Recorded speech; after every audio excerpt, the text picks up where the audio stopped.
की जय। गुरु महाराज की जय। जय राधा माधवा, जय कुंज बिहारी,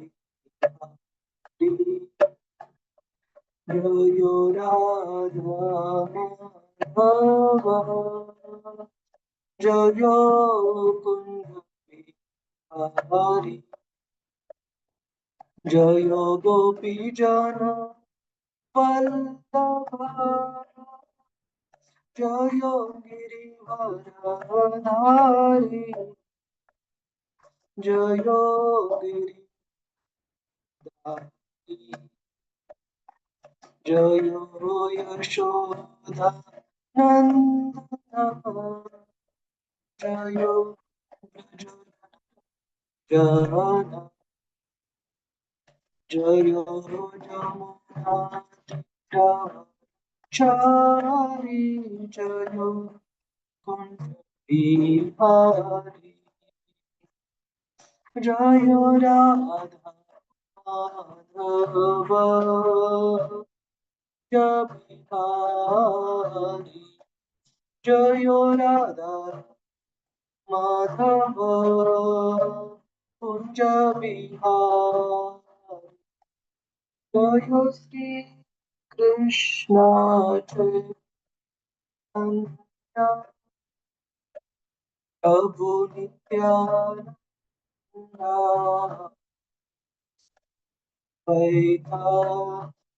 दादा श्रीवास्तव हरे कृष्णा हरे कृष्णा कृष्णा कृष्णा हरे हरे, हरे राम हरे राम, राम राम हरे हरे, हरे कृष्णा हरे कृष्णा कृष्णा कृष्णा हरे हरे, हरे राम हरे राम, राम राम हरे हरे, हरे कृष्णा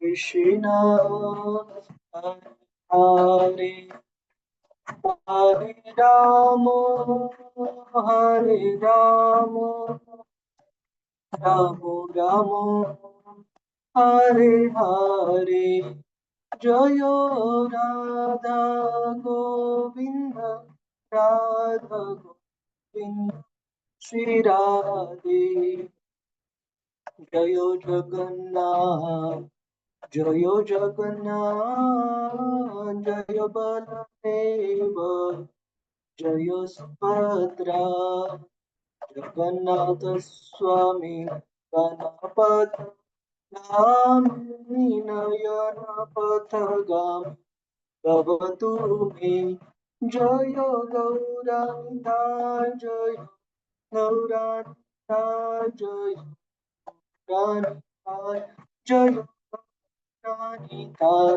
जय जय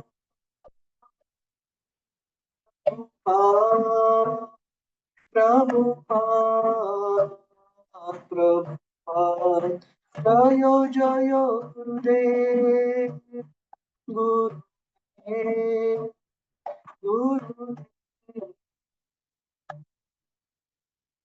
हरिनाम संकीर्तन की जय। श्रीला प्रभुपाद की जय। गुरु महाराज की जय। ओम नमो भगवते वासुदेवाय, ओम नमो भगवते वासुदेवाय, ओम नमो भगवते वासुदेवाय, नारायणं नमस्कृत्य नरं चैव नरोत्तमं देवीं सरस्वतीं व्यासं ततो जयमुदीरयेत्। अष्टप्रायेषु अभद्रेषु नित्यं भागवत सेवया भगवतिरुत्तमश्लोके भक्तिर्भवति नैष्टिकी। कृष्णाय वासुदेवाय देवकीनन्दनाय च नन्दगोपकुमाराय गोविन्दाय नमो नमः। ॐ अज्ञानतिमिरन्धस्य ज्ञानञ्जनशलाकया चक्षुरुन्मिलितं तस्मै श्रीगुरवे नमः। नमः ॐ विष्णुपदाय कृष्णप्रेष्ठाय भूतले श्रीमते भक्तिवेदान्त स्वामिनिति नामिने। नमस्ते सरस्वते देवी गौरवाणी प्रचारिणे निर्विशेष शून्यवादी पाश्चात्यदेशतारिणे। जय श्री कृष्ण चैतन्य प्रभु नित्यानंद श्री अद्वैत गदाधर श्रीवास आदि गौर भक्त वृंद। हरे कृष्ण कृष्ण कृष्ण हरे हरे, हरे राम राम राम हरे हरे। हरे कृष्णा प्रभुजी माताजी सर्वांचं स्वागत आहे श्रीमद भागवतम चर्चेमध्ये।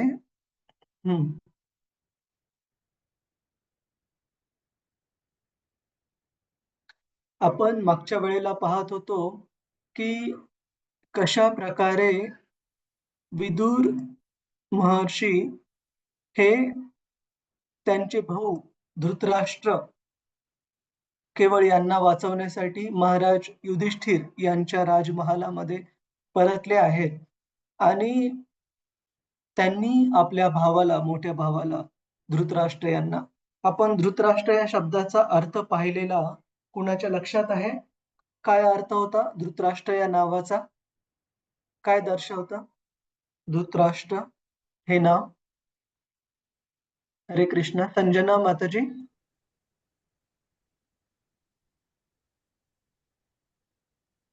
किंवा क्षितिजा माताजी। हरे कृष्ण प्रभूजी। धृतराष्ट्र म्हणजे राष्ट्राच्या प्रती आसक्ती असणारा, दृढ आसक्ती असणारा, दृढ आसक्ती असणारा। आणि त्यांना उद्देशून विदुर महर्षी काय म्हणाले त्यांना? राजन। राजन याचा अर्थ की राज्य तर धृतराष्ट्राचं गेलं होतं, राज्यासोबतच धनसंपत्ती त्यांची आणि त्यांचे मुलं, नातू सर्व हे कुरुक्षेत्राच्या युद्धामध्ये मारले गेले होते। परंतु तरी सुद्धा विदुर हे धृतराष्ट्रांना राजन म्हणून संबोधित करतात।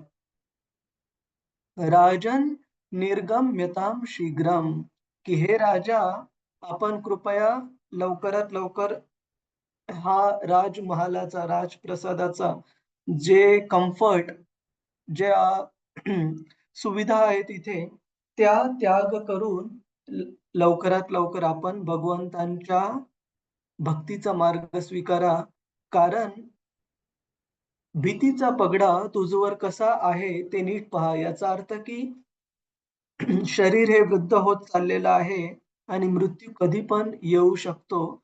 त्यामुळे आपलं जे जीवन आहे, विदुर महर्षी विशेषतः धृतराष्ट्रांसाठी सांगतात की ते भीतीदायक आहे। कोणी सांगू शकेल प्रभुजीज माताजीज का भीतीदायक आहे? कशामुळे विशेषतः धृतराष्ट्रांना काळजी घेण्याची खूप गरज आहे? विदुर महर्षी ज्या प्रकारे सांगत आहेत, कशामुळे त्यांना भीतीदायक आहे? कारण धृतराष्ट्रांनी जर अशा स्थितीमध्ये, भौतिक आसक्तीच्या स्थितीमध्ये जर प्राणत्याग केला तर दुसऱ्या जन्म प्राप्त होताना खूप अधोगती होईल आणि या जन्म मृत्यू जरा व्याधीच्या चक्रामध्ये अडकणे हे निश्चित राहील धृतराष्ट्रांसाठी। आणि विदुर जे की धृतराष्ट्रांचा लहान भाऊ म्हणून त्यांना विशेष स्नेह होता आपल्या भावाबद्दल, त्यांची अशी इच्छा नव्हती की आपल्या भावाची अशा प्रकारे अधोगती व्हावी, केवळ आणि केवळ त्यांच्या भौतिक आसक्तीमुळे आणि अगोदर केलेल्या पापमय कृत्यांमुळे. म्हणून विदुर हे केवळ आपल्या भावाला वाचवण्यासाठी त्या ठिकाणी आलेले होते. तर आपण श्लोक क्रमांक 19 पासून सुरुवात करू. कुणाचा काही प्रश्न आहे, काही जिज्ञासा आहे? हरे कृष्ण. आपण मागच्या वेळेस केलेल्या चर्चेवर ठीक आहे. तर आपण हरे श्लोक कृष्ण प्रभूजी. हां, संजना माताजी. हरे कृष्ण. प्रभूजी, हो थोडं मागे तुम्ही काय शिकवलं तर थोडं सारांश मध्ये सांगाल का? कारण की आम्हाला अटेंड करायला नाही जमलेलं मागच्या वेळी. अच्छा. तर मागच्या वेळेला आपण सुरुवात केलेलं माताजी विदुर महर्षींनी धृतराष्ट्रांना केलेले उपदेश त्याची जी सुरुवात झालेली आहे आणि त्याच्या अगोदर आपण पाहिलं की कशाप्रकारे विदुर महर्षी हे युधिष्ठिर महाराजांच्या राजप्रसादात आलेले आहेत. त्यांचं छान स्वागत झालेलं आहे आणि त्यांच्या प्रसादाची राहण्याची व्यवस्था केलेली आणि त्यांचा आराम झाल्यानंतर त्यांच्याकडून ऐकण्यासाठी, त्यांचा उपदेश ऐकण्यासाठी कुरुकुळातले सर्व कुटुंब सदस्य त्या ठिकाणी जमलेले आहेत. म्हणजे विशेषतः हा उपदेश जे करत होते विदुर, ते विशेषतः होता धृतराष्ट्र आणि गांधारी यांच्यासाठी. परंतु विदुर यांच्याबद्दल असणाऱ्या स्नेहामुळे परीक्षित महाराज नाही, युधिष्ठिर महाराज, बाकीचे पांडव, द्रौपदी, सुभद्रा, कुंती महाराणी आणि कुरुकुळातले बाकीचे राहिलेले सर्व सदस्य ते एकत्र जमलेले आहेत. तर श्लोक क्रमांक 18 पासून जस्ट हा उपदेश सुरू केलेला आहे माताजी. ठीक हो आहे? प्रभू. हो आणि प्रभूजी. आणि येणाऱ्या श्लोकांमध्ये आपण पाहू की कशाप्रकारे ही जी भक्ती मार्ग स्वीकारण्याची जी अवस्था आहे, ती खूप खूप तातडीची गरज आहे, अर्जन्सी. तर त्याविषयी पण विदुर महर्षी धृतराष्ट्र यांना विशेषतः सांगतील. तर कृपया आपण सर्वांनी हा श्लोक म्हणण्याचा प्रयत्न करा. श्लोक क्रमांक 19.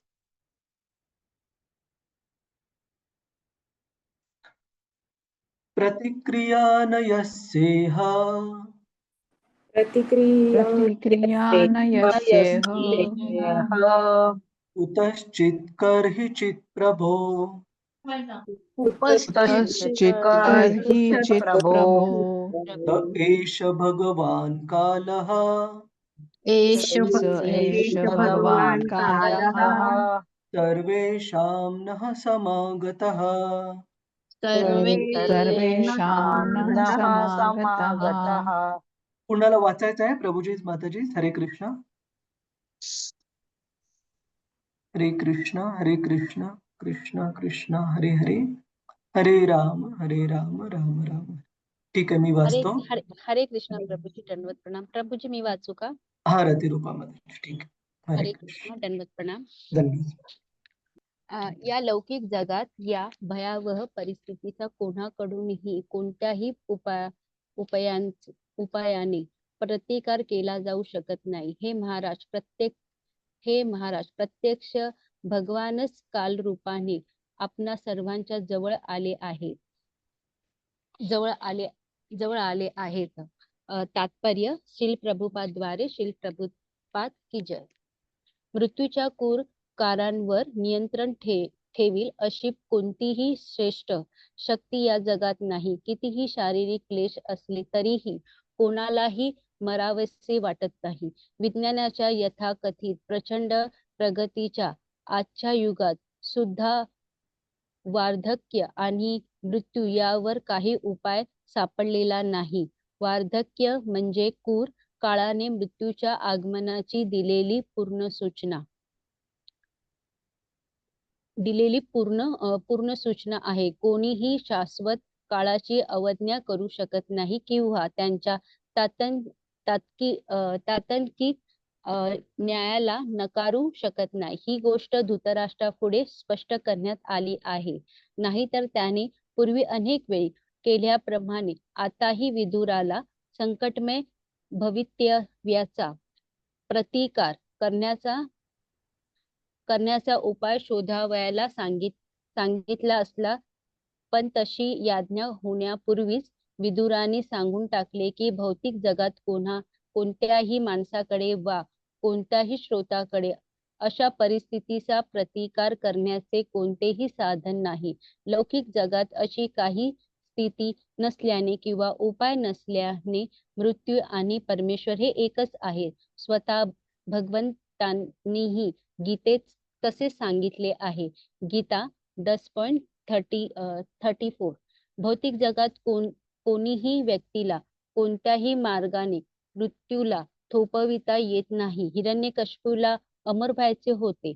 त्यासाठी त्याने घोर तपस्या केली. सर्व जगाचा थरकाप झाला. ब्रह्मदेव स्वतः त्याच्याकडे गेले आणि त्यांना या कठोर तपस्या पासून परावृत्त होण्यास सांगू लागले. हिरण्यकशिपूने ब्रह्मदेवाकडे अमरत्वाचे वरदान मागितले. तेव्हा ब्रह्मदेव म्हणाले की जरी मी सर्वात वरच्या लोकात राहत असलो तरीही मी सुद्धा मर्त्यच आहे. तर मी तुला अमरत्वाचे वरदान कुठून देणार? तेव्हा जगातील सर्वात वरिष्ठ जो ब्रह्मलोक जेथे स्वतः ब्रह्मदेव राहतात तेथे सुद्धा जर मृत्यू आहे तर त्याहून कितीही खालच्या श्रेणीत असलेल्या इतर लोकांविषयी काय बोलावे? तेथे म्हणून त्या कालत्वाची सत्ता चालते. तेथे जन्म, व्याधी, वार्धक्य आणि मृत्यू या दुःखांचे अस्तित्व आहेच आणि ती अजिंक्य आहेत. हरे कृष्ण.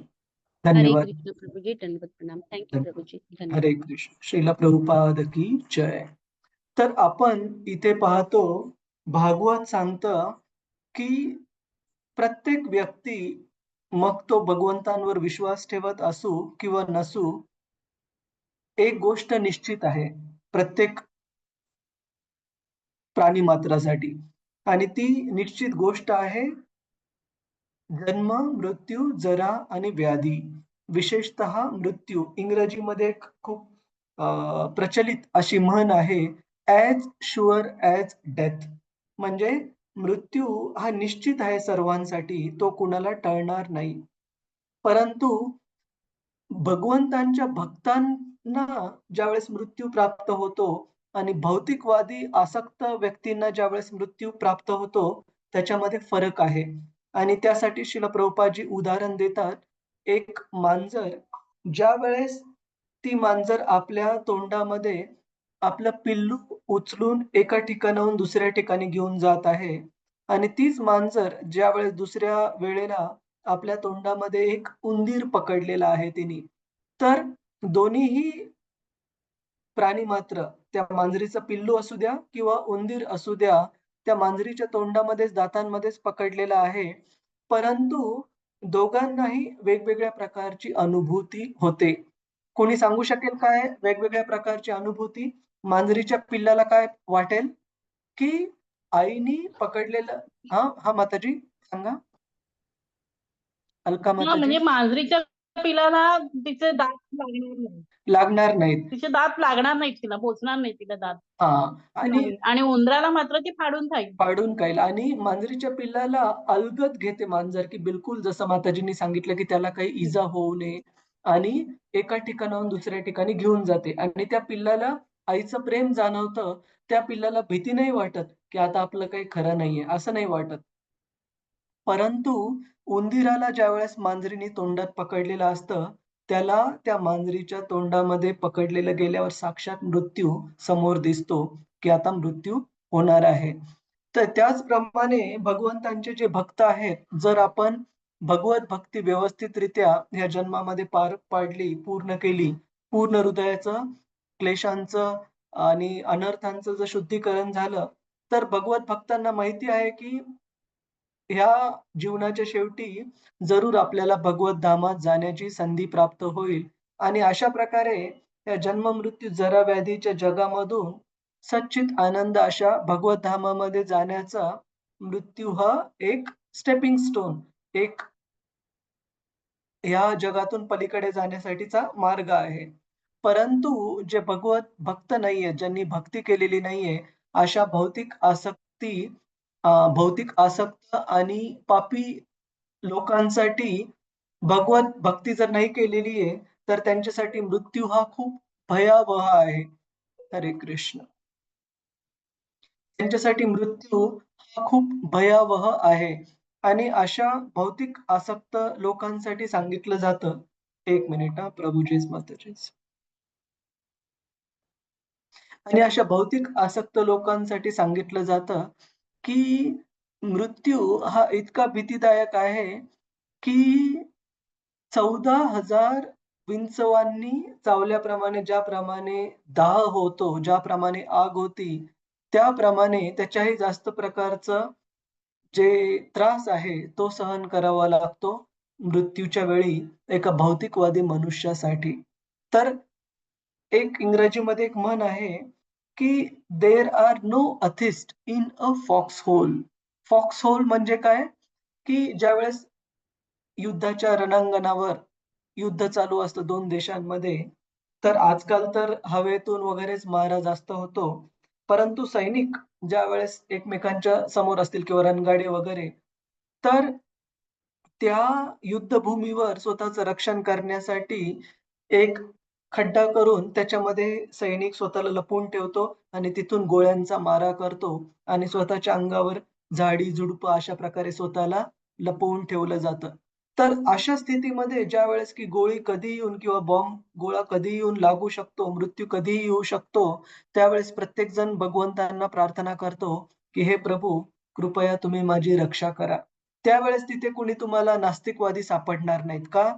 कारण प्रत्येकाला ज्याच्या त्याच्या जीवाचं पडलेलं आहे. प्रत्येकाला ज्याचा त्याच्या जीव जाण्याची ज्यावेळेस वेळ येते, त्यावेळेस भीती वाटायला लागते.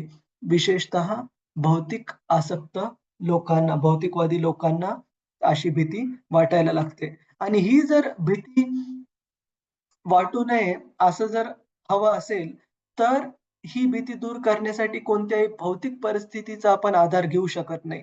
जसं श्रील प्रभुपादजी उदाहरण देतात, की ते कोलकात्यामध्ये असताना एकदा एका खूप मोठ्या अशा व्यापारी माणसाला कोलकात्याचा खूप भयावह आजार झाला आणि डॉक्टरांनी त्यांना माफ करा. डॉक्टरांनी त्यांना सांगितलं, की हा भयावह आजार झाल्यामुळे तुम्हाला जगण्यासाठी एवढा आणि एवढाच कालावधी राहिलेला आहे. काही आठवडे किंवा काही महिने असतील. आणि त्या व्यापाऱ्याने डॉक्टरांना सांगितलं, की "मी लागेल तेवढी रक्कम देण्यासाठी तयार आहे. परंतु तुम्ही जीवन कालावधी थोडा एक्सटेंड करण्याचा, मृत्यू पुढे ढकलण्याचा प्रयत्न करा." आणि डॉक्टरांनी सांगितलं, की "माफ करा, रोग इतक्या पातळीला गेलेला आहे, की हा जो कालावधी सांगितलाय त्याच्यानंतर कोणताही पुढे जीवनकाल पुढे वाढवण्यासाठी कितीही पैसे दिले तरी काही उपाय करणं हे खूप अवघड आहे. तर प्रभुपादजी आपल्या तात्पर्यामध्ये सांगतात, की अशा प्रकारे भगवंतांनी ठरवलेली ज्यावेळेस वेळ येते मृत्यूची, त्यावेळेस एखादा व्यक्ती कितीही शक्तिशाली का असेना, कितीही संपत्तीवान का असेना, त्याची शक्ती, त्याची भौतिक संपत्ती कोणत्याही कामाची नाही. एक क्षण पण आयुष्य वाढवण्यासाठी. त्यामुळे ज्यावेळेस आपले हात-पाय चालू आहेत, ज्यावेळेस शरीर साथ देत आहे, त्यावेळेला एका बुद्धिमान माणसाचं कर्तव्य आहे, की भक्ती मार्गाचा अशा प्रकारे पालन करावं, जेणेकरून हृदय शुद्धीकरण आपल्या मृत्यूच्या अगोदर होईल. भगवत भक्तीमध्ये आपण भगवंतांचं नाम, जप, बाकीचे जे भक्तीचे कार्य आहेत, ते ज्यावेळेस शरीर साथ देत आहे, त्यावेळेस करू. जेणेकरून मृत्यूच्या वेळेला अशी परिस्थिती उद्भवणार नाही, की आपल्याला पण भयाने गाठेल. ज्याप्रमाणे विदुर धृतराष्ट्राला सांगत आहेत. आणि श्रील प्रभुपादजी उदाहरण देतात हिरण्यकशिपूचं, की अशा प्रकारचे जे आसुरिक प्रवृत्तीचे लोक असतात, जे मोठे-मोठे असुर होऊन गेले, तर हिरण्यकशिपू यांनी इतकी कठोर तपश्चर्या केली, जसं की उन्हाळ्यामध्ये तो वाळवंटामध्ये आपल्या आजूबाजूला अग्नी प्रज्वलित करून त्याच्यामध्ये राहून तपस्या करायचा किंवा हिवाळ्यामध्ये खूप थंड अशा पाण्यामध्ये जाऊन तपस्या करायचा किंवा एका पायावर केवळ कितीतरी काळ उभं राहून हिरण्यकशिपूने तपस्या केली. एवढ्या कालावधीसाठी, की ज्यावेळेस ब्रह्मदेव त्यांना पाहण्यासाठी आले, हिरण्यकशिपूचं पूर्ण शरीर, त्याच्या शरीराभोवती मुंग्यांचं वारूळ झालेलं आणि मुंग्यांनी त्याचं सर्व मांस वगैरे खाल्लेलं. फक्त हाडांचा सापळा तेवढा बाकी होता. एवढी कठोर तपश्चर्या करून ज्यावेळेस ब्रह्मदेवांनी त्याचं सुंदर शरीर त्याला पुन्हा प्राप्त करून दिलं आपल्या योगिक शक्तीने, हिरण्यकशिपूने काय मागितलं वरदान? अमरत्वाचं वरदान मागितलं. आणि ब्रह्मदेव म्हणाले, की "बाबा मी स्वतःच अमर नाहीये, तर तुला कुठून अमरत्व मी प्रदान करू?" आणि त्यानंतर हिरण्यकशिपूनी ब्रह्मदेवांकडून खूप सारे असे वरदान मागून घेतले, जेणेकरून त्याचा मृत्यू दिवसा होणार नाही, रात्री होणार नाही, मनुष्याकडून होणार नाही, प्राण्याकडून होणार नाही, हवेमध्ये होणार नाही, जमिनीवर होणार नाही. अशा प्रकार घरात होणार नाही, घराच्या बाहेर होणार नाही. अशा प्रकारे हिरण्यकशिपूला वाटले, की हे वेगवेगळे प्रकारचे अटी, नियम लागू करून मी अमर होईल. परंतु भगवंतांनी त्या सर्व अटींचं पूर्तता करून पण ब्रह्मदेवांनी दिलेल्या अटींची पूर्तता करून पण हिरण्यकशिपूला ठार मारले.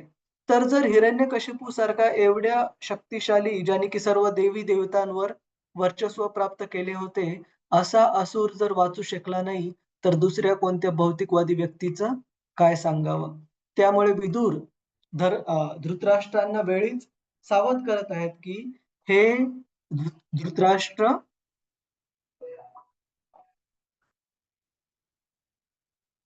तू वेळीच सावध हो आणि कृष्ण भक्तीसाठी आत्ताच प्रयत्न कर, नाहीतर मृत्यू जी आहे ती खूप भीतीदायक स्थिती असणार आहे आपल्यासाठी.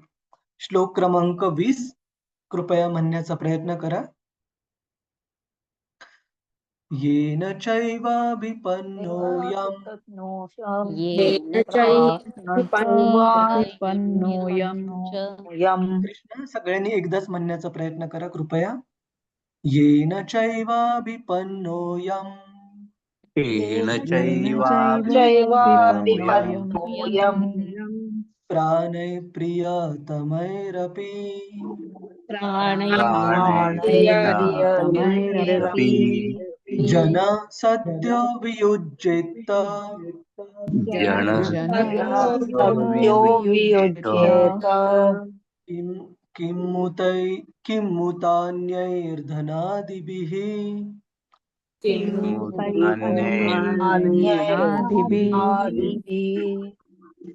हरे कृष्णा. कुणाला वाचायचं आहे? प्रभुजीच माताजीच? हरे कृष्ण प्रभुजी, मी वाचू? हा, क्षितिजा माता. हरे कृष्ण. हरे कृष्ण. श्रीला प्रभुपाद की जय. या सर्वोपरी काळाने ज्याला म्हणून प्रभावित केले, स्वाधीन करून घेतले, त्याला आपले सर्वात प्रिय असे जीवित सुद्धा गमवावे लागते. मग धनद्रव्य, मान सन्मान, मुले बाळे, गृह, भूमी यासारख्या इतर वस्तूंविषयी काय सांगावे? तात्पर्य: एक प्रसिद्ध भारतीय शास्त्रज्ञ होते. ते भारतातील विविध योजना आखण्याच्या कामी गुंतलेले असत. एकदा योजना आयोगाच्या बैठकीसाठी निघाले असता दुर्धर काळाचे त्यांना बोलावणे आले. त्यासर्षी त्यांना आपली पत्नी, मुले बाळे, घरदार, संपत्ती इतकेच काय पण जीवित सुद्धा त्यागून जावे लागले.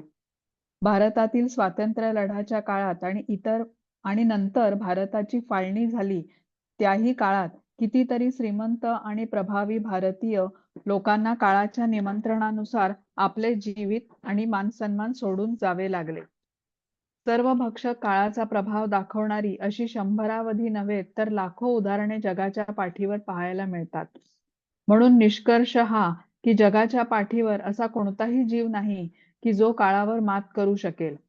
या कालप्रभावाबाबत शोक व्यक्त करणारी कितीतरी काव्य कवींनी लिहिली आहेत. कालप्रभावामुळेच ब्रह्मांडातून अनेक विध्वंसक प्रलय झालेले आहेत आणि त्यांना कोणीही कोणत्याही साधनाने थांबवू शकलेला नाही. इतकेच काय पण आपल्या नित्याच्या जीवनात अशा अनेक घटना घडतात, येतात आणि जातात. त्यांच्यावर आपले नियंत्रण नसते. त्या आपल्याला विवशपणे सहन कराव्या लागतात. हा काळाचा परिणाम आहे. हरे कृष्ण. श्रीला प्रभुपाद की जय.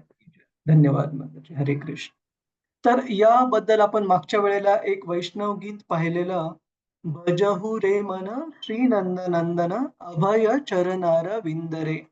तर त्या वैष्णव गीतामध्ये एक ओळ आपण पाहिलेली, ज्याच्यामध्ये गोविंददास लिहितात की ये धन यौवन पुत्र परिजन इति कियाचे पराती रे कमल दल जल जीवन तलमल भज हरिपद नीती. तर आपण पाहिलेलं की कशाप्रकारे गोविंददास हे कमळाच्या पानाचं उदाहरण देतात, की मनुष्याचं जीवन, कोणत्याही प्राणीमात्राचं जीवन हे कमळाच्या पानावर एका पाण्याच्या थेंबाप्रमाणे आहे. आणि आपण पाहिलेलं की कशाप्रकारे वॅक्स म्हणजे मेणासारखा एक पदार्थ त्या कमळाच्या पानावर असतो, जेणेकरून पाण्याचा थेंब कधीच स्थिर राहू शकत नाही त्या कमळाच्या पानावर. कधीही तो खाली पडू शकतो. त्याचप्रमाणे गोविंददास अधिकारी सांगतात त्या वैष्णव गीतामध्ये, की "ये धन यौवन पुत्र परिजन", की स्वतःचे आप्तेष्ट असू, मुलं-बाळं असू, धनसंपत्ती असू किंवा तुमचं तारुण्य असू, तुमचं शक्तिशाली शरीर असू, यापैकी कोणतीच गोष्ट आपल्याला काळाचं ज्यावेळेस वेळ येते बोलवण्याची, त्यावेळेस थांबवू शकत नाही. आपल्याला कोणतीच गोष्ट यापैकी वाचवू शकत नाही. त्याच्यामुळे जसं श्रील प्रभुपादांनी इथे उदाहरण दिलं एका शास्त्रज्ञाचं, असे अनेक शेकडो, लाखो उदाहरणं आपल्याला पाहायला मिळतात. काही महिन्यांपूर्वीचीच गोष्ट आहे. एका न्यूज आर्टिकलमध्ये पाहिलं मी, की नवी मुंबईमध्ये पनवेलच्या जवळपासच कुठेतरी कॉन्फरन्स होते.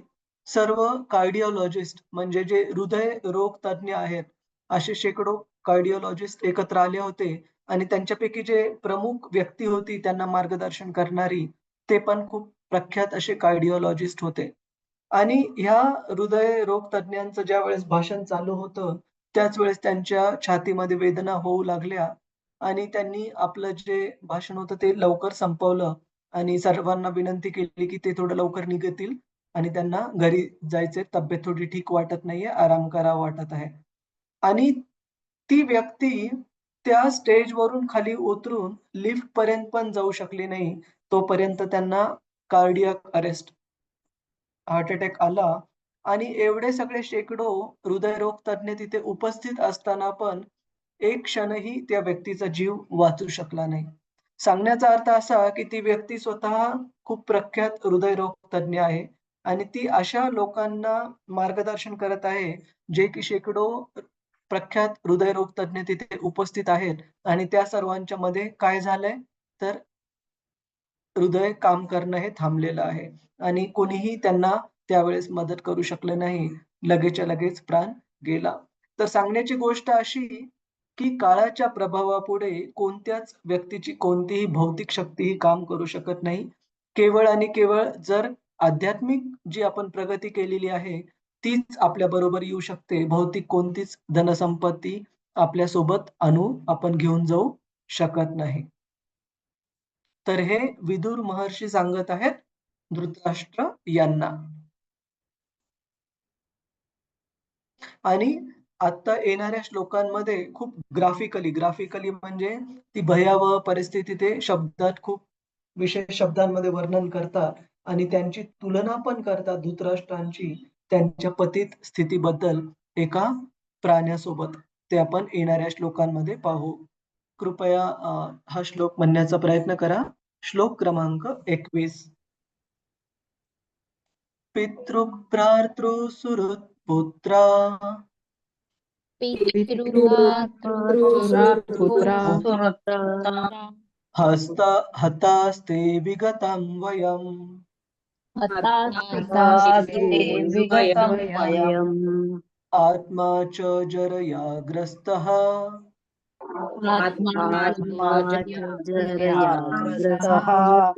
परगेहम् उपाससे. परगेह उपाससे. हरे कृष्ण. अलका माताजी वाचत. हो प्रभूजी. आपला आवाज बंद कर का? तात्पर्य श्रील प्रभुपादजी द्वारा श्रील प्रभुपादजी की जय. अनुवाद. हितचिंतक मित्र आणि मुले सर्वजण मरून गेले आहे. तुझे बहुतेक आयुष्यही संपून गेले आहे. शरीर वार्धक्याने खिळखिळे केले आहे आणि तुला दुसऱ्याच्या घरात राहावे लागत आहे. श्रील प्रभुपादजी की जय. तात्पर्य क्रूर काळाने धृतराष्ट्रावर आणलेल्या भयावह परिस्थितीची जाणीव येथे करून दिली आहे. आपल्या मागील अनुभवावरून सावध होऊन त्याने आपल्या भावी काळाचा विचार करावयास हवा होता. धृतराष्ट्र आणि त्याचे कनिष्ठ बंधू लहान असतानाच त्यांचा पिता विचित्रवीर्य मरण पावला आणि केवळ भीष्मदेवांनी दयाळूपणाने त्यांची काळजी घेतली म्हणून ते लहानाचे मोठे झाले. त्यानंतर त्याचा भाऊ पांडू मेला. त्यानंतर कुरुक्षेत्रावरील युद्धात त्याची 100 मुले आणि नातवंडेही मेली. तसेच भीष्मदेव, द्रोणाचार्य, कर्ण, इतरही कित्येक राजे व हितचिंतक मित्र हेही त्या युद्धात मरण पावले. त्यामुळे त्याने आपली सर्व माणसे आणि द्रव्य हे गमावले होते. त्यांनी आतापर्यंत पाण्यात पाहिले व नंतर अनेक प्रकारे त्रास दिला.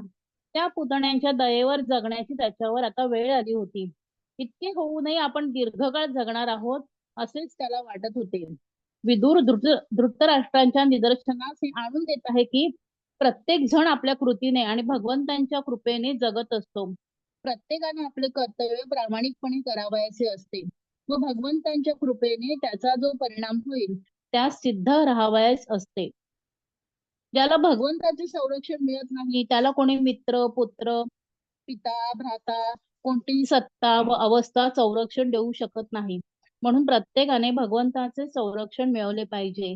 ते मिळवण्यासाठी हा मानव जन्म झाला आहे.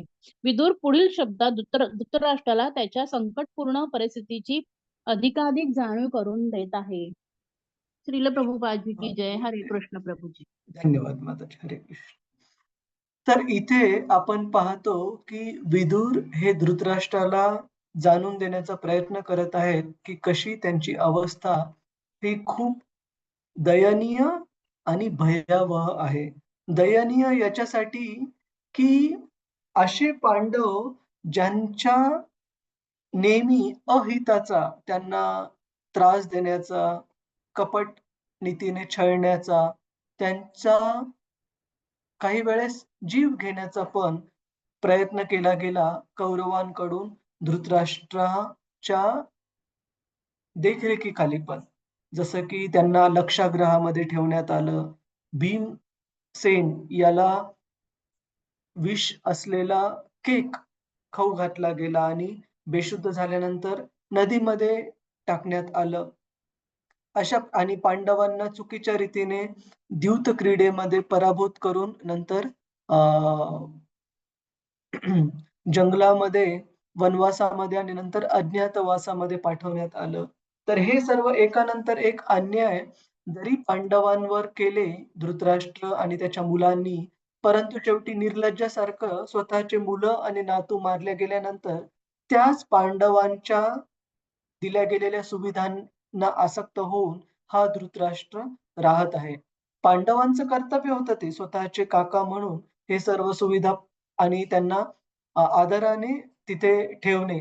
परंतु धृतराष्ट्रासाठी हे खूप दयनीय, निंदनीय अवस्था होती, की असे व्यक्ती ज्यांना केवळ कुरुक्षेत्राच्या युद्धाच्या अगोदरच नाही, त्यांच्या लहानपणापासून कुरुक्षेत्राचं युद्ध झाल्यानंतर पण भीमसेन याला मारण्याचा प्रयत्न केला धृतराष्ट्र यांनी. तरीही पांडव हे भगवंतांचे एवढे महान भक्त होते, की त्यांनी धृतराष्ट्र आणि गांधारी यांना बाहेर काढलं नाही. तरीही त्यांना आदरपूर्वक त्यांच्यासोबत ठेवत होते.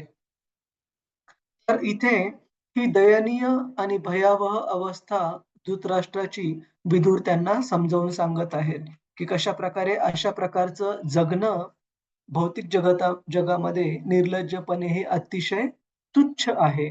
असं नाही जगायला पाहिजे. श्लोक क्रमांक 22 आणि आता त्यांच्या ढासळत्या प्रकृतीबद्दल, शरीराबद्दल विदुर महर्षी सांगत आहेत धृतराष्ट्र यांना. अंधः पुरैव बधिरो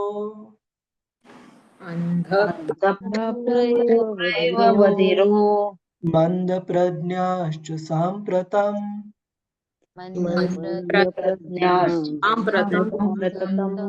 विशीर्णदन्तो मंदाग्निः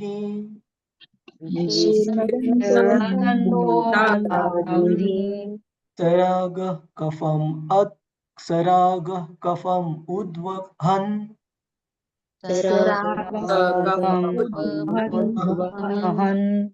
हरे कृष्ण. सुषमा माताजी तुम्हाला वाचायचं आहे? हो प्रभू. हरे कृष्ण. श्रील प्रभुपाद की जय. एक तर तू जन्मापासून आंधळा आहेस आणि अलीकडे आता तुला ऐकावयासही येत नाही. तुझी स्मरणशक्तीही आता क्षीण झाली आहे आणि आकलन शक्तीही तीव्र राहिली नाही. दातही हलू लागले आहेत आणि पचनशक्तीही मंद झाली आहे. तसेच खोकल्यामुळे मुखातून कफ बाहेर पडत आहे. तात्पर्य श्रील प्रभुपाद यांच्याद्वारा धृतराष्ट्राच्या ठिकाणी वार्धक्याची लक्षणे तीव्रतेने जाणवू लागली होती. ही लक्षणे मृत्यू त्वरेने जवळ येत असल्याची जाणीव करून देत होती. इतके असूनही धृतराष्ट्र मूर्खपणामुळे आपल्या भवितव्यासंबंधी निष्काळजी होता. विदुरांनी दाखवून दिलेली ही सर्व लक्षणे शरीराच्या अपक्षयाची आहेत, शरीराच्या ऱ्हासाची, मृत्यूच्या अंतिम आघातापूर्वीची आहेत. शरीर उत्पन्न होते, वाढते, काही काळ स्थिर राहते. पुढे त्याची झीज होते आणि अंती नाश पावते. तथापि मूर्ख लोकांना हे शरीर चिरंतन ठेवण्याची इच्छा असते. त्यांना आपली संपत्ती, मुले, समाज, देश इत्यादिकांचा मोठा आधार वाटत असतो. अशा खुळेपणाच्या कल्पनांमुळे ते आपल्या तात्कालिक उद्योगात गढून जातात आणि हा क्षणभंगूर देह आपणास कधीतरी सोडावा लागणार आहे आणि त्यानंतर नवा देह घेऊन समाज, मैत्री, प्रेम इत्यादींची पुन्हा नवी आवृत्ती काढीत शेवटी पुन्हा मरावे लागणार आहे याचा त्यांना विसर पडतो. आपल्या शाश्वत स्वरूपाला ते विसरतात आणि अस्थायी गोष्टींच्या मागे लागून त्यात आपले प्रमुख कर्तव्य विसरून जातात. विदुरांसारखे संत त्यांच्याकडे जाऊन त्यांना सत्य परिस्थितीची जाणीव देऊन जागे करण्याचा प्रयत्न करतात. परंतु अशा साधू संतांना परोपजीवी, परावलंबी असे मानून त्यांचा उपदेश ऐकण्याचे ते नाकारतात. अर्थातच त्यांना इंद्रिय तृप्तीचे सौख्य मिळवून देतील अशा काही दिखाऊ साधू संतांना मात्र ते जवळ करतात. विदुर धृतराष्ट्राच्या अशा अनिष्ट प्रवृत्तींना खत पाणी घालणारे नव्हते. ते त्याला सत्य वस्तुस्थितीची जाणीव करून देत होते आणि त्या दुर्दैवी संकटातून कसे वाचावे याचे ते दिग्दर्शन करीत होते. हरे कृष्ण प्रभुजी. हरे कृष्ण. धन्यवाद माताजी. श्रील प्रभुपाद की जय. तर इथे विदुर हे आपल्या भावाला धृतराष्ट्राला सांगत आहेत की कशा प्रकारे वार्धक्य काळामुळे, म्हातारपणामुळे शरीरात येणारे जे काही शरीराच्या ज्या काही अवस्था आहेत, त्या अवस्था म्हणजे मृत्यूनी आपल्याला दिलेली वॉर्निंग आहे. आपल्याला केलेलं सावधान आहे, की काही काळानंतर हा मृत्यू येणार आहे. ज्या प्रकारे व्यवस्थित न दिसणं, व्यवस्थित न ऐकू येणं, पचन शक्ती व्यवस्थित काम न करणं किंवा आकलन शक्ती ही व्यवस्थित न राहणं, विसरू लागणं, दात पडू लागणं, ह्या सगळ्या गोष्टी म्हणजे मृत्यू हळू-हळू आपल्या दरवाजावर ठक-ठक करत आहे, की आत आहे का कोणी? येऊ का मी? झाली आपली वेळ आता. आणि ज्यावेळेस शरीर हे आपल्या जीवाला राहण्याच्या लायकच राहत नाही, त्यावेळेला आपण कितीही आसक्त राहिलो तरीही जर आपण भक्ती केलेली नसेल, तर यमदूत आपल्याला ओढून आत्म्याला शरीराच्या बाहेर काढून हे शरीर आपल्याला फोर्सिबली जबरदस्तीने त्याग करायला लावले जाते. आणि त्यानंतर जे काही आपण ह्या शरीरामध्ये प्राप्त केलेलं आहे, आपली बँक बॅलन्स, धनसंपत्ती, आपली भौतिक जगातली समृद्धी, नाव, नेम एंड फेम, प्रसिद्धी, ह्या आपल्या प्राप्त केलेल्या सर्व डिग्रीज वगैरे, ह्या सर्व आपल्याला या भौतिक जगातच सोडून जावे लागतात. आणि त्याचसोबत आपले जे नातेसंबंध आहेत, आई, वडील, पती, पत्नी, मुलं, बाळं, नातू, हे सर्व पण आपल्याला आपल्या पुढच्या जन्मामध्ये त्यांच्यासोबत काही संबंध आपला राहील याची खात्री नाही. आणि परत पहिल्यापासून म्हणजे शंकराचार्य लिहितात, की पुनरपि जननम, पुनरपि मरणम, पुनरपि जननी जठरे शयनम, की पुन्हा आपल्याला आईच्या पोटामध्ये 9 महिने राहावं लागणार आहे. इतक्या छोट्याशा पिशवीमध्ये जिथे की आपल्याला 5-10 मिनिट एका ठिकाणी असं जर हातपाय बांधून खूप छोट्या जागेत ठेवलं, तर आपल्याला गुदमरल्यासारखं होईल. बिलकुल राहावं नाही वाटणार 5 मिनिट पण. पण आईच्या पोटामध्ये अशा बांधलेल्या अवस्थेमध्ये 9 महिने आपल्याला रात्रंदिवस राहावं लागतं.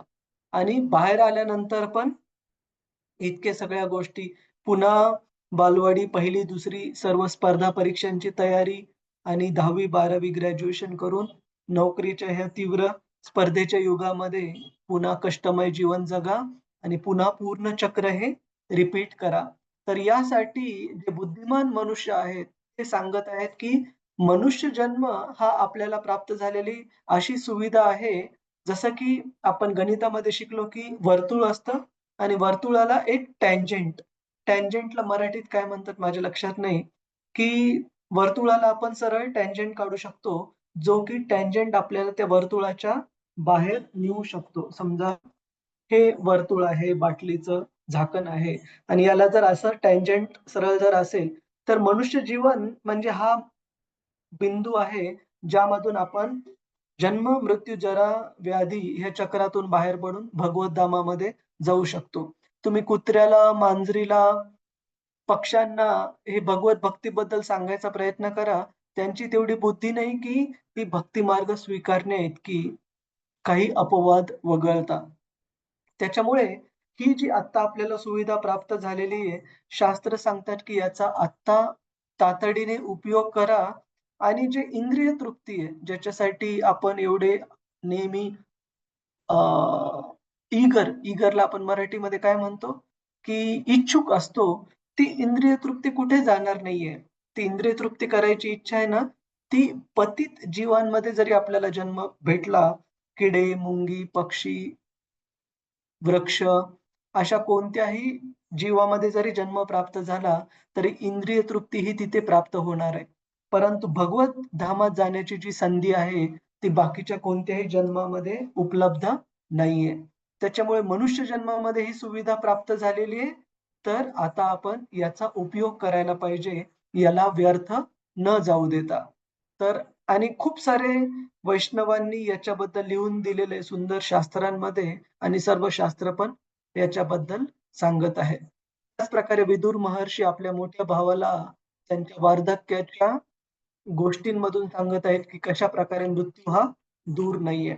तसं तर मृत्यू कुणालाही कधीही येऊ शकतो.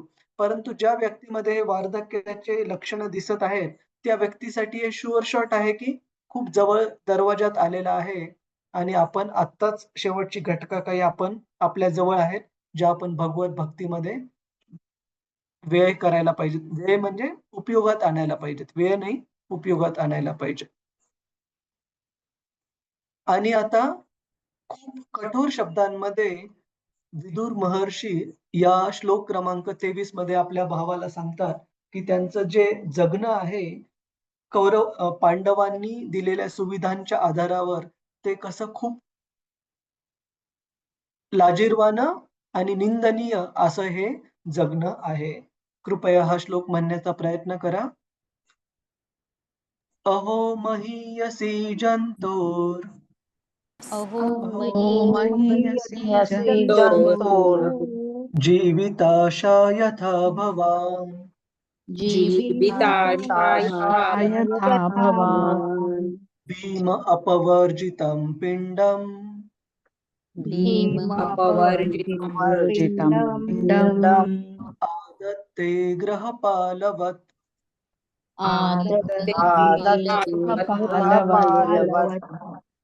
या श्लोकामध्ये विदुर महर्षी खूप कठोर शब्दांचा वापर करत आहेत.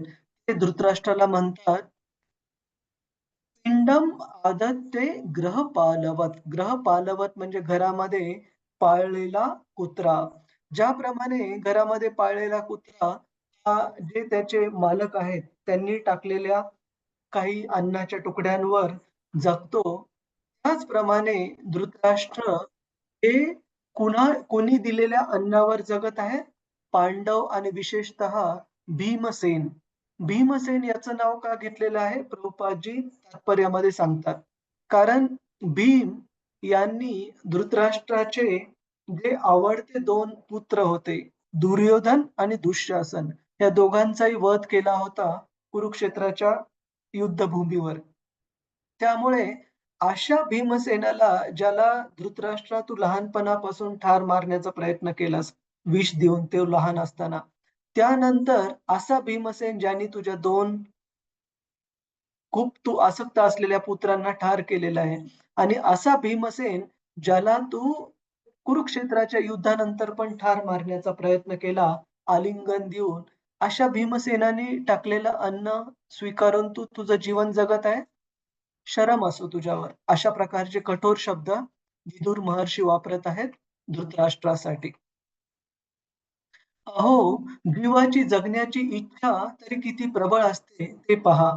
कारण तू सुद्धा एखाद्या पाळीव कुत्र्याप्रमाणे राहत आहेस आणि भीमसेनाने टाकलेल्या अन्नाचा स्वीकार करत आहेस. तात्पर्य: राजाच्या अथवा श्रीमंताच्या जीवावर आपल्याला सुखाने जगता यावे अशी इच्छा धरून साधूने कधीही त्यांची स्तुती करू नये. उलट साधूने गृहस्थांना जीवनाच्या वास्तवतेची जाणीव करून द्यावी. त्यामुळे त्यांना या जगाच्या संकटदायी परिस्थितीची अनुभूती होऊ शकेल. आपल्या कौटुंबिक जीवनात आसक्त असणाऱ्या मनुष्याचा एक विशेष नमुना म्हणजे धृतराष्ट्र. तो आता खऱ्या अर्थाने निराधार झाला होता. तरी सुद्धा पांडवांच्या घरी तो आरामात राहू इच्छित होता. या पांडवांपैकी भीमाचाच येथे विशेषतः उल्लेख केला आहे. कारण त्यानेच धृतराष्ट्राच्या दोन्ही प्रमुख पुत्रांचा, दुर्योधन आणि दुःशासनाचा वध केला होता. धृतराष्ट्राचे हे दोन्ही पुत्र त्यांच्या दुष्कृत्यांमुळे कुख्यात होते. कदाचित त्यामुळेच ते धृतराष्ट्राचे फार लाडके होते आणि याच दोन लाडक्या पुत्रांना भीमाने मारल्याचा त्याचा येथे जाणीवपूर्वक उल्लेख केला गेला आहे. धृतराष्ट्र पांडवांच्या घरी का राहत होता? कारण एवढेच की मान अपमान दूर ठेवून त्याला आपले आयुष्य सुखात घालवायचे होते. त्यामुळेच जीवित आशा किती प्रबळ असते हे लक्षात घेऊन विदुर आश्चर्यचकित झाले. आपले जीवन अविच्छिन्नपणे चालू राहावे ही आकांक्षाच सिद्ध करते की जीव नित्य आहे आणि त्याला आपले प्राप्त शरीर सोडावेसे वाटत नाही. मूर्खाला हे कळत नाही की एका योनीत त्याला जो जन्म दिला जातो ती एक प्रकारची बंदिवासाची शाळा आहे आणि अनेक योनीतील जन्म मृत्यूनंतर त्याला जो मानव देह मिळतो तो देह म्हणजे आत्मसाक्षात्कार करण्यासाठी आणि भगवत धामात परत जाण्यासाठी त्याला दिलेली एक संधी आहे. पण ही वस्तुस्थिती लक्षात न घेता धृतराष्ट्रासारखी माणसे या जीवनात निरनिराळे लाभ पदरात पाडून घेऊन आरामाचे जीवन कसे जगावे याचीच योजना आखण्यात रस घेतात. धृतराष्ट्र अंध आहे आणि वृद्धापनातही तो सर्व प्रकारच्या प्रतिकूलतेमध्ये सुखाचे जीवन जगण्याची आकांक्षा बाळगून आहे. अशा ज्ञानांध व्यक्तींना जागृत करण्यासाठी आणि त्यांना भगवत धामातील शाश्वत जीवन प्राप्त करून देण्यासाठीच विदुरांसारखे भक्त प्रगट होत असतात. एकदा भगवत धामात गेल्यावर या दुःखमय जगात परत यावेसे कोणालाच वाटत नाही. यावरून महात्मा विदुरांसारख्या किती महत्वाचे का यावरून महात्मा विदुरांसारख्यांवर किती महत्वाचे कार्य सोपवलेले असते याची आपण कल्पनाच केलेली बरी. की आपण श्रील प्रभुपाद की जय. आपण या श्लोकामध्ये पाहत आहोत की कशा प्रकारे विदुर हे धृतराष्ट्रांना खूप कठोर शब्दामध्ये इथे उपदेश करत आहेत, जेणेकरून त्यांची जी भौतिक आसक्ती आहे ती दूर व्हावी आणि अशा दयनीय, लाजिरवाण्या अशा अवस्थेमध्ये ते जे जगत आहेत, की अशा व्यक्तींकडून अन्न स्वीकारत आहेत ज्यांच्या प्रती हजारो अपराध केलेले आहेत त्यांनी आणि ज्यांच्याकडून त्याच्या स्वतःच्या लाडक्या पुत्रांचा वध झालेला आहे. तर असं जीवन हे विदुर महर्षी निंदनीय लाजिरवाणं जीवन म्हणत आहेस आणि त्या निंदनीय जीवनाचा समजावून सांगण्यासाठी धृतराष्ट्राला एका पाळीव कुत्र्याची उपमा देत आहेस, की ज्याप्रमाणे एका कुत्र्याचं जीवन जे आपण बत्तर म्हणतो, निंदनीय म्हणतो, तशा प्रकारे जीवन जगत आहे धृतराष्ट्र. कुणाचा काही प्रश्न आहे प्रभुजीस, माताजीस? खूप स्ट्रॉंग. हरे हरे हरे कृष्णा प्रभूजी, हरे दंडवत प्रणाम. धन्यवाद माताजी. हा. प्रभूजी, माझा एक प्रश्न आहे की हम्म. आपण पाहत आहोत की धृतराष्ट्र किती म्हणजे पहिल्यापासूनच त्यांनी अधर्माचे साथ दिला. त्यांनी म्हणजे ते केअर टेकर होते तरी सुद्धा त्यांनी पांडवांना आणि कुंतींना फसवले आणि प्लस प्रत्येक वेळी त्यांनी द्रौपदीला सुद्धा वस्त्रहरण याने होऊ दिला. म्हणजे अशा पद्धतीने आणि लास्ट सुद्धा आता आपण पाहत आहोत की ते किती आरामाचे जीवन जगत आहेत आणि ते सुद्धा कुठे पांडवांकडे. तर अशा व्यक्तीला याने आणि त्यासाठी विदुराला सुद्धा, विदुर जे आहेत त्यांना सुद्धा याने धृतराष्ट्राच्या इकडे येऊन म्हणजे राज दरबारी येऊन सांगावे लागले की आता तू हे सगळं सोड. आणि लास्ट मध्ये सुद्धा की धृतराष्ट्राला मोक्ष प्राप्त झाला जो अधर्मी आहे. त्यांनी पूर्ण आयुष्यभर फक्त आणि फक्त अधर्माच्या कृती केल्या अशा व्यक्तीला मोक्ष कसा प्राप्त झाला प्रभूजी?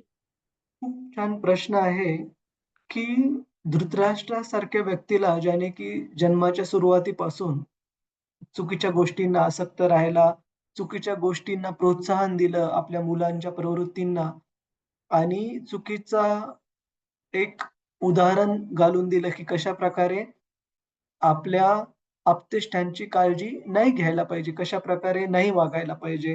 तर अशा धृतराष्ट्राला पण त्याच्या जीवनाच्या शेवटी त्याच्या लहान भावाच्या संगतीने, विदुर महर्षींच्या संगतीने कशाप्रकारे मोक्ष प्राप्त झाला. तर हेच तर महती आहे भगवंतांच्या शुद्ध भक्तांच्या संघाची.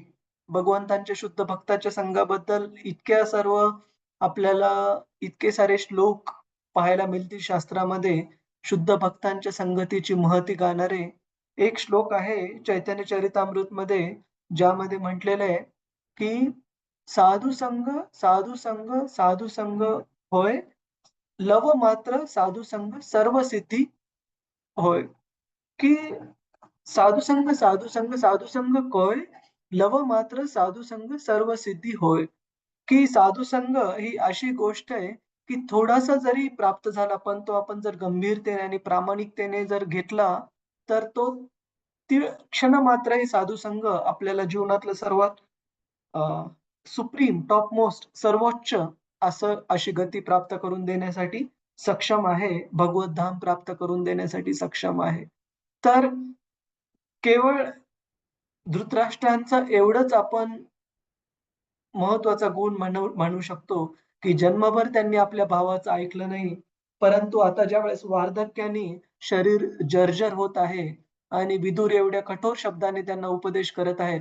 त्या कठोर शब्दांनी त्यांचं हृदय परिवर्तन झालं आणि त्यांना आपली चूक कळाली आणि जीवनाच्या शेवटच्या अवस्थेला का होईना, परंतु विदुर महर्षींच्या सांगण्यानुसार त्यांनी भौतिक आसक्तींचा त्याग केला आणि कृष्ण भक्तीसाठी स्वतःला आणि स्वतःच्या पत्नीला समर्पित केलं, जे की आपण येणाऱ्या श्लोकांमध्ये पाहू.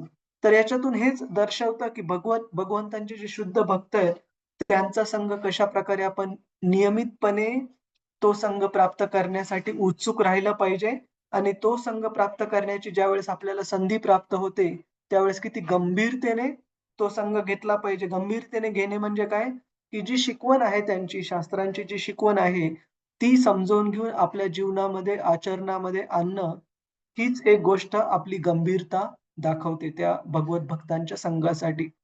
आणि असं सांगितलं जातं, की कृष्ण ज्यावेळेस एखाद्या व्यक्तीला खरंच त्यांची कृपा प्रदान करतात, तर ती कृपा भगवंतांची प्राप्त होते, भौतिक संपत्तीद्वारे नाही.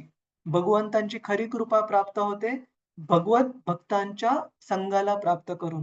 तर आपण पण समजून घ्यायला पाहिजे, की आपण जे सर्व एकत्र आहोत, भगवत भक्ती शिकण्यासाठी, पालन करण्यासाठी, प्रयत्न करण्यासाठी, ती जी भगवत भक्तांच्या संघाची जी संधी आहे, ती अशी साधारण गोष्ट नाहीये. भगवंतांनी आपल्याला दिलेली खूप मोठी कृपा आहे, जेणेकरून आपण भगवत भक्तांच्या संघामध्ये आहोत. तर आपल्या प्रश्नाचं उत्तर आहे का हे रतिरूपा माताजी? हो, हो प्रभूजी. म्हणजे हेच कळलं की संगतीनेच गती मिळते आणि मोक्ष खरी प्राप्त गोष्ट. होते. आणि खरी ते गोष्ट. सुद्धा शुद्ध भक्तांबरोबर ते होते ना, पांडवांबरोबर सुद्धा होते. पांडवांसोबत होते, विदुरांसोबत होते पूर्ण जन्मभर. राइट, पण आतापर्यंत राइट. त्यांनी उपयोग घेतलेला नाहीये. परंतु आता शेवटची वेळ ज्यावेळेस आलेली आहे, त्यावेळेस विदुर महर्षींना ह्या शब्दात सांगावं लागलं, की तुमचं जीवन हे एखाद्या कुत्र्याप्रमाणे निंदनीय आहे. त्यावेळेला त्यांच्या हृदयामध्ये प्रकाश पडला, की किती चुकीच्या प्रकारच्या आसक्ती आपण लावून धरलेलो आहोत इतके सारे वर्ष. ठीक आहे ओके माताजी? प्रभूजी. हरे ओके प्रभूजी. धन्यवाद प्रभूजी. हरे हरे कृष्ण. कृष्णा. दंडवत प्रणाम. धन्यवाद. संजना माताजी, तुमचा काही प्रश्न आहे? हो प्रभूजी, माझा एक प्रश्न होता, हां, हां. की जेव्हा अभिमन्यूला मारण्यात आलं कुरुक्षेत्रावरती, तेव्हा हां. भगवंतांनी नाही त्यांची मदत केली. पण जेव्हा परीक्षित महाराज त्यांना जेव्हा अश्वत्थाम्याने मारण्याचा प्रयत्न केला, तर भगवंतांनी अ, उत्तरेच्या गर्भात जाऊन परीक्षित महाराजांना मदत केली. तर प्रभूजी आता आपण असं शिकलो ना, की मृत्यू जेव्हा यायचा तेव्हा तो येतो, आपण काही करू शकत नाही. तर हाच नियम तिथे लागू होतो, की भक्ती वगैरे असा काही नियम तिकडे लागू होतो? नाही, असं नाहीये. भगवंतांच्या भक्ताचा मृत्यू आणि भौतिकवादी व्यक्तीचा मृत्यू याच्यामध्ये जमीन आसमानचं अंतर आहे. सगळ्यात पहिला मुद्दा हा, की भगवंतांची कृपा म्हणजे आपल्या भौतिक शरीराचं रक्षण हे बरोबर नाहीये. भगवंतांची कृपा म्हणजे आपल्या आध्यात्मिक प्रगतीचं रक्षण आणि आपल्याला भगवत धामात जाण्यासाठी योग्य दिशा दर्शवणं ही म्हणजे भगवंतांची कृपा आहे. कारण भौतिक शरीराचं जर रक्षण जर भगवत कृपा आपण समजवायला लागलो, तर याचा अर्थ की भौतिक जगतामधून कुणाला सोडून जावंच लागणार नाही. भौतिक जगामध्ये आपण आलेलो आहोत, म्हणजे आपण चुकीच्या आसक्तीमुळे इथे आलेलो आहोत. त्याच्यामुळे इथून जाणं हे थोडंसं त्रासदायक होईलच. मग तुम्ही भक्ती जरी घेतली, तरी याचा अर्थ असा नाही की मृत्यू म्हणजे एकदम गादीवर झोपल्यासारखं आहे. थोडासा त्रास होणारच. परंतु फरक काय आहे, की ह्या मृत्यूनंतर हा देहत्याग केल्यानंतर आपल्याला भगवत धामात जाण्याची संधी आहे, जर आपण भक्ती मार्गाचं व्यवस्थित पालन केलेलं आहे. तर अभिमन्यूबाबत जर सांगायला गेलं, अभिमन्यू कोण होता? साक्षात भगवंतांचा सख्खा भाचा होता. भगवंतांची बहीण सुभद्रा आणि अर्जुन यांचा मुलगा होता. तर स्वतःच्या सख्ख्या बहिणीच्या मुलाला का नाही वाचवणार भगवंत? निश्चित वाचवतील. परंतु भगवंतांचं संरक्षण म्हणजे भौतिक शरीराचं केलेलं संरक्षण हे बरोबर नाहीये. भगवंतांनी अभिमन्यूचा मृत्यू होऊ दिला, पण त्याला काही मोकळं नाही सोडलं. त्याला निश्चित उत्तम गती प्राप्त झाली असेल. अर्जुनासारखे शुद्ध भक्त आणि सुभद्रा माईसारखी आई असे भगवंतांचे नित्य परिकर आई-वडील असल्यामुळे निश्चित अभिमन्यूला उत्तम गती प्राप्त झालेली आहे. तर हे समजून घ्यायला पाहिजे, की आपलं जे कन्सेप्शन, आपली जी धारणा आहे, की भगवंतांची कृपा एका विशिष्ट प्रकारे प्राप्त व्हावी, ती आपल्याला शास्त्राप्रमाणे बघावी लागेल माताजी. ठीक आहे? हो, हो प्रभूजी. धन्यवाद प्रभूजी. हरे कृष्ण. आणि परीक्षित महाराजांबद्दल तुम्ही म्हणाल्या, पण परीक्षित महाराजांचं तरी काही असं काही सगळं सोपं नव्हतं. त्यांना आईच्या पोटातून जरूर वाचवलं भगवंतांनी. परंतु नंतर ज्यावेळेस त्यांची वेळ आली, त्यांना कशाप्रकारे मृत्यू झाला? तक्षक ह्या उडणाऱ्या सापाच्या दंशाद्वारे परीक्षित महाराजांचा मृत्यू ठरला. आणि भागवत सांगते, की ते प्रतिकार करू शकले असते. परीक्षित महाराजांची कृष्ण भक्ती या स्तरावर होती, की ते ज्याप्रमाणे जन्माच्या वेळेला मृत्यूपासून भगवंतांनी वाचवलं, ते प्रार्थना करून हा पण मृत्यू टाळू शकले असते. परंतु त्यांना ह्याची कल्पना होती, की ही जी पूर्ण घटना घडलेली आहे, भगवंतांच्या इच्छेनेच घडलेली आहे, जेणेकरून श्रीमद भागवत हे कलियुगातल्या लोकांच्या उद्धारासाठी अवतरित व्हावं. तर अशा प्रकारे भगवंतांचे जे शुद्ध भक्त आहेत, परीक्षित महाराजांसारखे, अर्जुन यांच्यासारखे, अभिमन्यू यांच्यासारखे, यांच्यासाठी हे महत्वाचं नाहीये, की कशाप्रकारे आपण पृथ्वी तलावर येतो किंवा कशाप्रकारे कधी आपला मृत्यू होतो. यांच्यासाठी हे महत्वाचं आहे, की भगवंतांची जी मिशनला आपण मराठीमध्ये काय म्हणतो? भगवंतांचा जो हेतू आहे, तो हेतू पूर्णत्वास नेण्यासाठी कोणती सेवा गरजेची आहे, त्या सेवेसाठी मी पूर्ण माझं आयुष्य समर्पित करेल. हे एका शुद्ध भक्ताचं धारणा असते. त्यासाठी हे महत्वाचं नाहीये, की मृत्यू आज येऊ की उद्या येऊ. आज येऊ की उद्या येऊ, फक्त जोपर्यंत आपण आपला श्वास सुरू आहे, भगवंतांची भक्तीमध्ये नेहमी आपण जोडलेले राहावेत, एवढीच भक्ताची ही नेहमी इच्छा असते. ठीक आहे माताजी? हो प्रभूजी. धन्यवाद प्रभूजी. हरे हरे कृष्ण. हरे कृष्ण. हरे कृष्ण प्रभूजी. म्हणजे असं म्हणू शकतो ना, राखे कृष्ण मारे के, मारे कृष्ण राखे के. बरोबर आहे. राखे कृष्ण मारे के, की ज्यावेळेस कृष्ण एखाद्या प्राणीमात्राचं संरक्षण करायचं ठरवतात, त्यावेळेस ह्या जगातली कोणतीच शक्ती त्याला ठार मारू शकत नाही. जसं की ब्रह्मास्त्रापासून पण परीक्षित ज्यावेळेस आईच्या पोटामध्ये गर्भाच्या रूपात होते, त्यांचं पण भगवंताने रक्षण केलं. आणि मारे कृष्ण राखे, की ज्यावेळेस कृष्ण ठरवतात, की दिलेली वेळ संपत आलेली आहे आता, या भौतिक जगातली, त्यावेळेला त्या व्यक्तीचं, त्या प्राणीमात्राचं कोणीही रक्षण करू शकत नाही. मग तो किती श्रीमंत, शक्तिशाली, भौतिकदृष्ट्या कितीही शक्तिशाली असला तरीही. हरे कृष्ण. अजून कुणाचा काही प्रश्न आहे, काही जिज्ञासा आहे प्रभुजीस, माताजीस? ठीक आहे. तर ह्या आपल्याला सर्व उपदेश हे पटत आहेत धृतराष्ट्रांना केलेले विदुरांनी?